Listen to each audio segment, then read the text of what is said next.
Japan से लगभग 100 kilometre दूर पैसिफिक ओशन में 5 से 10 लाख स्क्वायर किलोमीटर का एक ऐसा एरिया है जहां से बहरी जहाज और इवन हवाई जहाज भी गुजरने से कतराते हैं। इस एरिया को the devil sea, devil's triangle या फिर ड्रैगन ट्रायंगल भी कहा जाता है। इस ट्रायंगल की एक खास बात ये भी है कि ये बरमुदा ट्रायंगल के बिल्कुल ऑपोजिट है और ये दोनों ट्रायंगल्स ऐसी पोजीशन पर हैं कि हमारी जमीन की 25th पैरेलल लाइन इन दोनों को एक ही जगह से कट करती है। इस एरिया के बारे में बहुत से वाकयात मशहूर हैं कि यहाँ पर बहुत सी शिप्स और हवाई जहाज हमेशा के लिए गुम हो गए और उनका कोई सुराग नहीं मिला। इसी वजह से 1950s में जापानीज गवर्नमेंट ने इस सारे एरिया को शिपिंग के लिए इंटेंस डेंजर जोन भी डिक्लेयर किया। वैसे तो जापानीज कल्चर में इस एरिया के बारे में हजारों साल पुरानी कहानियां भी हैं, जिनमें ये बताया गया है कि यहाँ समुद्र के नीचे कोई ड्रैगन जैसा जानवर रहता है और इसीलिए ये ड्रैगन्स ट्रायंगल के नाम से भी मशहूर हुआ। 20th सेंचुरी में ये एरिया तब लाइमलाइट में आया जब अगस्त 1945 में जापानीज एयरफोर्स का एक जहाज टोक्यो के साउथ में फिलीपीन सी से गुजर रहा था कि अचानक उसने कंट्रोल टावर को एक अजीब सा मैसेज भेजा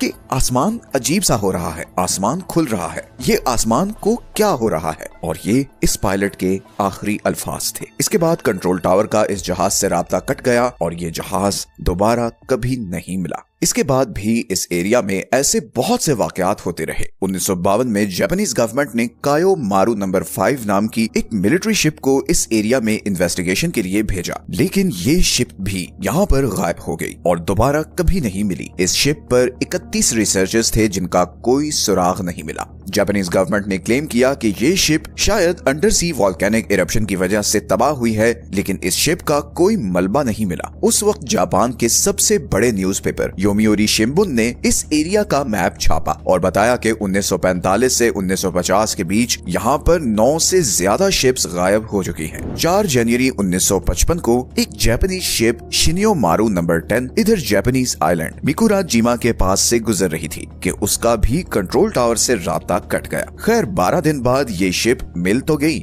लेकिन इस शिप पर सवार लोगों को कोई आइडिया नहीं था कि वो इतने दिन रेडार से गायब रहे हैं। और कुछ आर्टिकल्स में ये भी छपा कि इस शिप पर मौजूद कुछ लोगों ने कुछ अजीब सी स्टेटमेंट्स भी दी जो कभी वेरीफाई नहीं हो सकी। बट ये एरिया अब पॉपुलर कल्चर का हिस्सा बनने लगा। 1970s में न्यूयॉर्क टाइम्स ने इस एरिया को द डेविल्स सी का नाम दिया। फिर इस एरिया पर बहुत सी मूवीज भी बनी जैसे गॉडजिला और रेगो वगैरह। फिर 1989 में एक अमेरिकन पैरानॉर्मल राइटर चार्ल्स बर्लिट्स ने इस डेविल सी पर एक किताब लिखी और उसका नाम रखा द ड्रैगन्स ट्रायंगल। इस किताब में बहुत से समुद्री जहाजों का जिक्र था जो इस ड्रैगन ट्रायंगल में आकर गायब हो गए थे। इसके बाद बरम्यूदा ट्रायंगल की तरह ये ड्रैगन ट्रायंगल भी वेस्ट में पॉपुलर कल्चर का हिस्सा बन गया। लेकिन अब यहीं पर एंट्री होती है एक और अमेरिकन राइटर लैरी कुश की। लैरी ने एक बुक पब्लिश की बरम्यूदा ट्रायंगल मिस्ट्री सॉल्व्ड और उसमें इन सारी मिथ्स को डिसमिस किया जो बरम्यूदा ट्रायंगल के बारे में मशहूर थी। लैरी ने बताया कि बरमूदा ट्रायंगल हकीकत में कुछ नहीं है और ये सिर्फ एक आम सी जगह है और यहाँ पर उतनी ही शिप्स लापता हुई हैं जितनी दुनिया के किसी भी और समुद्र में लापता होती हैं। इसी किताब में उन्होंने इस डेविल सी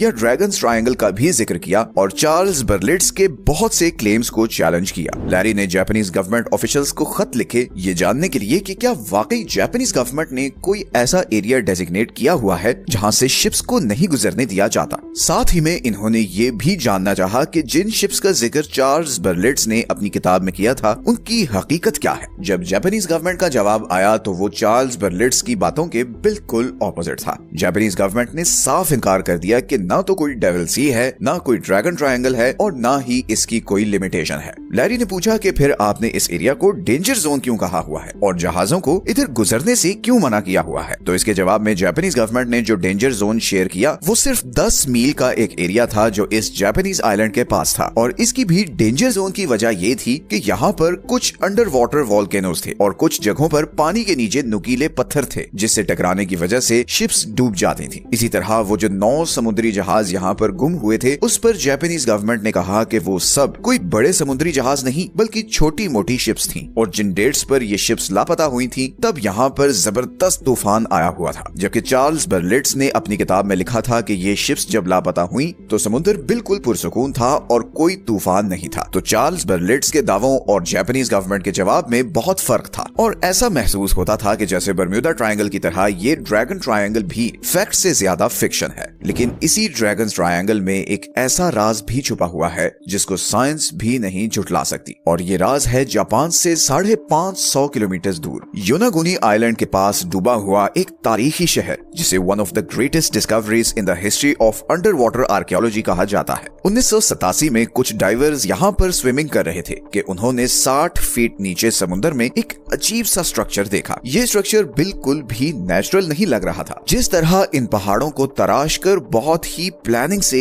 एक दूसरे के ऊपर रखा हुआ था, ये 100% किसी इंसान का काम लग रहा था। ये स्ट्रक्चर किसी पिरामिड की तरह था। आर्कियोलॉजिस्ट ने जब इस पर रिसर्च शुरू की तो इन्हें पता चला कि ये 5 से 6 हजार साल पुराना स्ट्रक्चर है और तब तो इंसानों के पास ऐसी टेक्नोलॉजी ही नहीं थी कि वो इतने बड़े पत्थर काट सकें। और फिर एक बड़ा सवाल ये था कि ये स्ट्रक्चर इधर पानी के इतना नीचे कैसे पहुंचा। इन सवालों का किसी के पास जवाब नहीं था और ये स्ट्रक्चर था भी इसी ड्रैगन ट्रायंगल के अंदर जिसके बारे में इतनी कहानियां मशहूर हैं। तो लैरी ने शिप्स के गायब होने की जो लॉजिक्स दी हैं वो तो हम मान सकते हैं, लेकिन इस स्ट्रक्चर के बारे में लगता है कि किसी के पास कोई सॉलिड आर्गुमेंट नहीं है। और सिर्फ यही नहीं बल्कि 1945 में जब वो हवाई जहाज यहाँ गायब हुआ था तो पायलट ने ये क्यों कहा था कि आसमान खुल रहा है या उसका कलर चेंज हो रहा है, इसका भी अभी तक साइंटिस्ट कोई खास जवाब नहीं दे सके। हो सकता है कि ये सब सिर्फ फर्जी कहानियों के अलावा कुछ ना हो और सच शायद इतना ही सादा हो जैसे लैरी ने अपनी बुक में लिखा है। और शायद ये भी हो सकता है कि वाकई यहाँ पर कुछ हो